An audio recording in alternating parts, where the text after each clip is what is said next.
ठीक है, तो अब हम लोग एक जगह जो है कैरेक्टरिस्टिक ऑफ केमिकल इक्विलिब्रियम तो लिखे हैं। ये तो ऑलरेडी पढ़ाई हो चुकी है लास्ट सेशन, ठीक है ना। अब उसको हम एक जगह लिस्ट में बना दिए ताकि याद रखना तुमको आसान होगा, है ना। सबसे पहला कैरेक्टरिस्टिक क्या है कि observable properties of the system such as pressure, colour, concentration etcetera become constant at equilibrium. हम लोग पढ़ चुके हैं reaction between hydrogen and iodine, है ना। आयोडीन का कलर कैसा होता है, डीप वायलेट होता है। रिएक्शन जब प्रोसीड करता है तो धीरे धीरे जो वायलेट कलर होता है वो फेड होने लगता है ना, लाइट होने लगता है।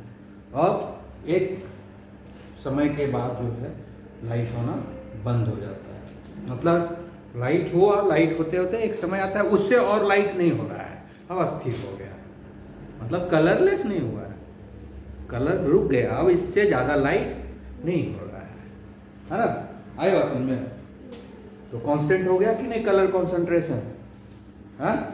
उसके बाद हम लोग दूसरा रिएक्शन पढ़े थे, नाइट्रोजन और हाइड्रोजन का रिएक्शन। जब रिएक्शन हम लोग करवाए तो प्रेशर में चेंज होना शुरू हुआ, अमोनिया बना, है ना। और एक समय आते आते प्रेशर जो है कांस्टेंट हो गया। जैसे ही प्रेशर कांस्टेंट हो गया समझ गया कि इक्विलिब्रियम में आ गया, ठीक है। उसके बाद एक और करवाए थे कैल्शियम कार्बोनेट रिएक्शन। उसमें तो प्रेशर था ही नहीं कुछ क्योंकि सॉलिड है कैल्शियम कार्बोनेट, ठीक है। लेकिन जब उसको हम रिएक्शन कराए तो प्रेशर बढ़ना शुरू हुआ और एक समय आया जब प्रेशर इंक्रीज होना बंद हो गया। और सारे केस में टेम्परेचर हम कांस्टेंट रखें, इसलिए उसकी बात नहीं करेंगे।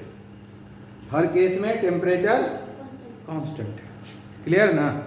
तो इसलिए उसका बात नहीं आएगा मेजरेबल प्रॉपर्टीज में, उसको छोड़ करके आएगा, ठीक है। तो फर्स्ट पॉइंट एक्सप्लेनेशन हो चुका है, समझ गए। सेकंड कह रहा है the equilibrium can B approach from either direction, यानी दोनों डायरेक्शन में से किधर से भी शुरू करें हमारा रिएक्शन, तो हम जो है इक्विलिब्रियम पर पहुंचेंगे। जैसे हाइड्रोजन और आयोडीन, हाइड्रोजन और आयोडीन का रिएक्शन करा रहे हैं, धीरे धीरे डीप वायलेट कलर जो है वो फेड हो रहा है, डीप वायलेट कलर फेड हो रहा है ना, और अल्टीमेटली फेड होना बंद हो गया। अब हम उल्टा रिएक्शन करेंगे ना, हम हाइड्रोजन आयोडाइड का डिकम्पोजिशन कराएंगे, हाइड्रोजन आयोडाइड का डिकम्पोजिशन कराएंगे तो धीरे धीरे वायलेट कलर बढ़ेगा। हम उल्टा रिएक्शन करवाएंगे, हम हाइड्रोजन आयोडाइड नहीं लेंगे बल्कि हम हाइड्रोजन आयोडाइड लेंगे क्लोज कंटेनर में, अब उसका डिकम्पोजिशन कराएंगे, ठीक है, ठीक है ना। तो अभी फेडेड कलर है ना, तो जब रिएक्शन होगा डिकम्पोजिशन होगा, आयोडीन का फॉर्मेशन बढ़ेगा तो धीरे धीरे जो है वो डीप ब्लू कलर आने लगेगा, आने लगेगा ना, वायलेट कलर ब्लू होता है, वायलेट कलर आने लगेगा, यानी कलर जो है इंक्रीज होने लगेगा, कलर का कॉन्सेंट्रेशन इंक्रीज होने लगेगा। लेकिन सदा के लिए इंक्रीज, एक समय आएगा जब वो increase in colour concentration, violet colour जो इंक्रीज हो रहा था वो रुक जाएगा आकर के एक समय पर। जैसे ही रुक गया हम समझ जाएंगे कि इक्विलिब्रियम अचीव हो गया। तो हम दोनों डायरेक्शन से इक्विलिब्रियम अचीव किए कि नहीं, ठीक है। इसके अलावा और एक एग्जांपल दिए थे, डिकम्पोजिशन ऑफ N2O4 दिए थे ना, हाँ। N2O4 को हम लोग रखे थे पहले 0 डिग्री सेल्सियस पर, तो कलरलेस है, कलरलेस ही रहा। उसके बाद हम दूसरा क्या किए थे, उसको हम बॉइलिंग वाटर में दे दिए तो डिकम्पोजिशन हो गया, डिकम्पोजिशन हो गया, कंप्लीट डिकम्पोजिशन हो गया और डीप ब्राउन कलर आ गया क्योंकि N2O4 कंप्लीटली डिसोसिएट होकर के बन गया नाइट्रोजन डाइऑक्साइड। क्या बन गया, नाइट्रोजन डाइऑक्साइड, जो डीप ब्राउन कलर का होता है, ठीक है। अब दोनों को लिए, N2O4 को लिए एक कंटेनर में और दूसरे कंटेनर में, एक कंटेनर में N2O4 है जो 0 डिग्री सेल्सियस पर रखा हुआ है, ठीक है, कोई रिएक्शन ही नहीं हुआ। और दूसरा है बॉइलिंग वाटर में रखा हुआ, जहाँ रिएक्शन हुआ डीप ब्राउन कलर आ गया, ठीक है। दोनों को उठा करके हम लोग नॉर्मल वाटर में रख दिए, ठीक है। और ऑब्जर्व करने लगे। अब दोनों कंटेनर में पेल ब्राउन कलर आ गया थोड़ा देर के बाद। मतलब क्या हो गया, इधर कलरलेस से पेल ब्राउन हुआ और उधर रेडिश ब्राउन से पेल ब्राउन कलर आ गया। तो उधर से उल्टा रिएक्शन हुआ, NO2 जो है धीरे धीरे N2O4 में कन्वर्ट हुआ, तो पेल येलो होते गया, पेल ब्राउन हुआ। और इधर कलरलेस से पेल ब्राउन कलर हुआ, इधर N2O4 का डिकम्पोजिशन हुआ। तो दोनों तरफ से इक्विलिब्रियम अचीव हुआ कि नहीं। इधर हम N2O4 को भी डिकम्पोजिशन कराते हैं, कहां पर आके रुका, पेल ब्राउन पर। इधर NO2 आपस में कंबाइन किया और N2O4 बना ना, वो भी आकर कहां रुका, उसी कलर पर, पेल ब्राउन कलर पर। मतलब क्या हुआ, हम दोनों तरफ से इक्विलिब्रियम अचीव कर सकते हैं, फॉरवर्ड रिएक्शन से भी, बैकवर्ड रिएक्शन से भी। आ गया समझ में, समझ में आ गया। The equilibrium can be approached from either direction. आ गया समझ में, क्लियर। उसके बाद हम लोग क्या लिखते हैं, the equilibrium can B attend only if the system is closed, है ना। सिस्टम जब क्लोज रहेगा तभी इक्विलिब्रियम अचीव कर पाएंगे, क्योंकि इक्विलिब्रियम अचीव करने के लिए मटेरियल का होना जरूरी है, रिएक्टेंट का होना जरूरी है, प्रोडक्ट का होना जरूरी है ना।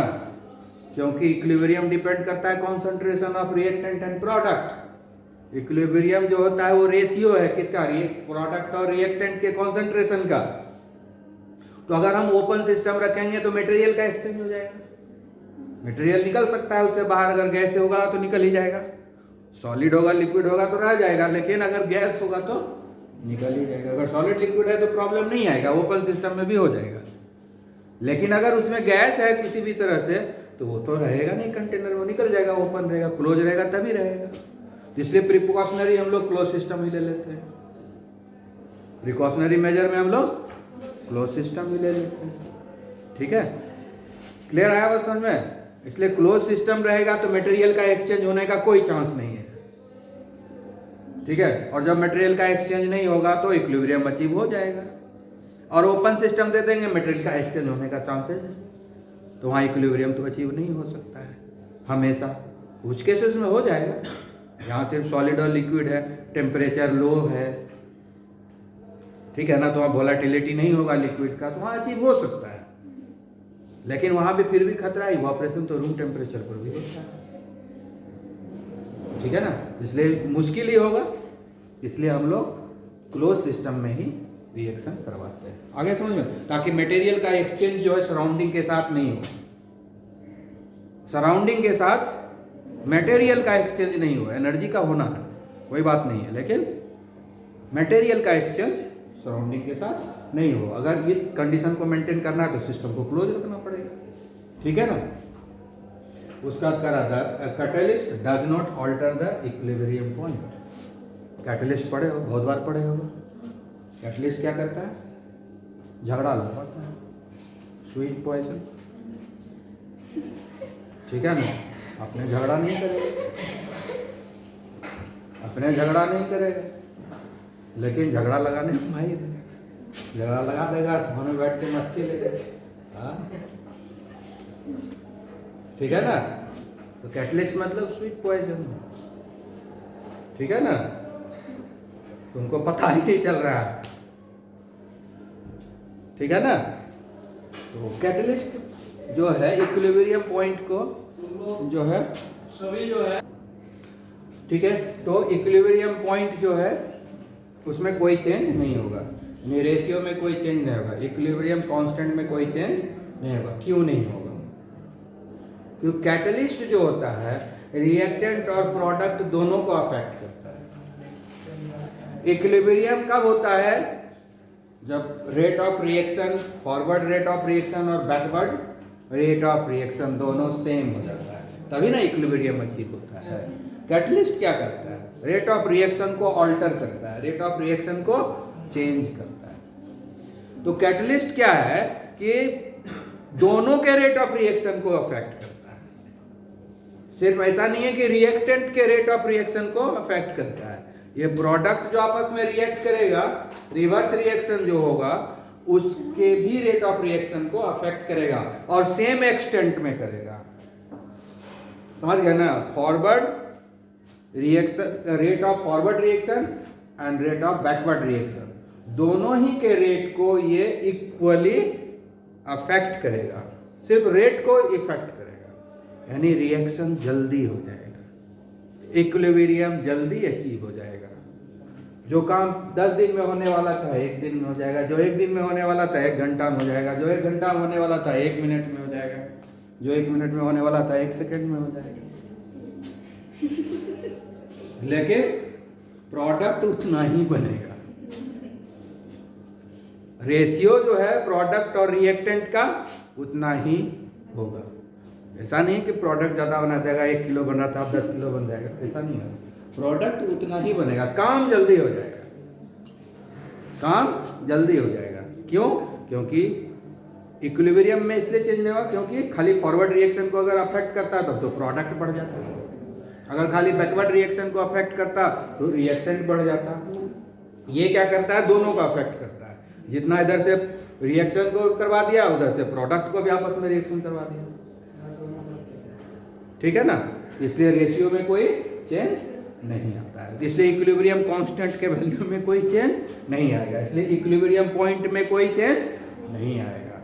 ये हो गया characteristic of chemical equilibrium. Sir D number में वहां से अल्टर लिखना है, आफ्टर लिखना है। ऑल्टर है, एफ नहीं है, एल है ये। ठीक है।